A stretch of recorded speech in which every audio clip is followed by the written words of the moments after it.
Welcome back to the Real News Network. I'm Paul Jay in Washington, and now joining us from Peshawar, Pakistan is Rahimullah Yusufzai. He's a leading Pakistani journalist and senior editor and bureau chief for the News International in Peshawar. He's also one of the handful of journalists who's interviewed Osama bin Laden and Mullah Omar, the leader of the Taliban. Thanks very much for joining us, Rahimullah. Thank you. Just quickly, tell us a bit about the arrest of Mullah Baradar and what the significance of this is.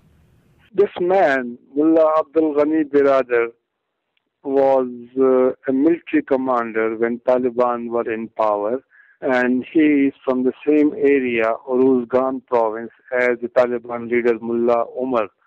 They have been friends and allies, and he was one of the founders of the Taliban movement also. In fact, his importance grew when the Taliban lost power, because then he became the deputy leader of Taliban movement. There were two deputies to Mullah Omar in the movement. One was Mullah Baradar, the other one is Mullah Ubaidullah.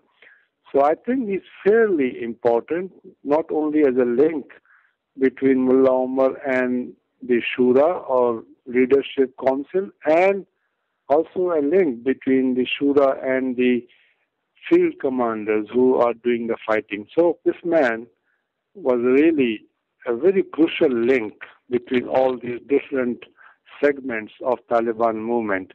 Now that he has been captured, and Pakistan Army today finally announced that indeed he has been captured in a joint raid in Pakistan, in Karachi, I think this is going to demoralize the Taliban fighters, at least temporarily. It will also disrupt their activities and the coordination between various layers of Taliban movement.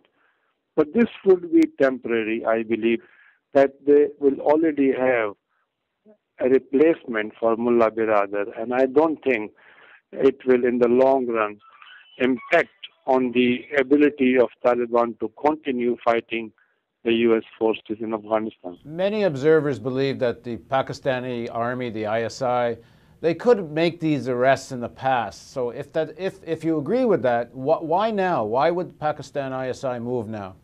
I think that the Americans obliged the Pakistanis by killing two very important Pakistani Taliban commanders, Baitullah Masood and also possibly Hakimullah Masood.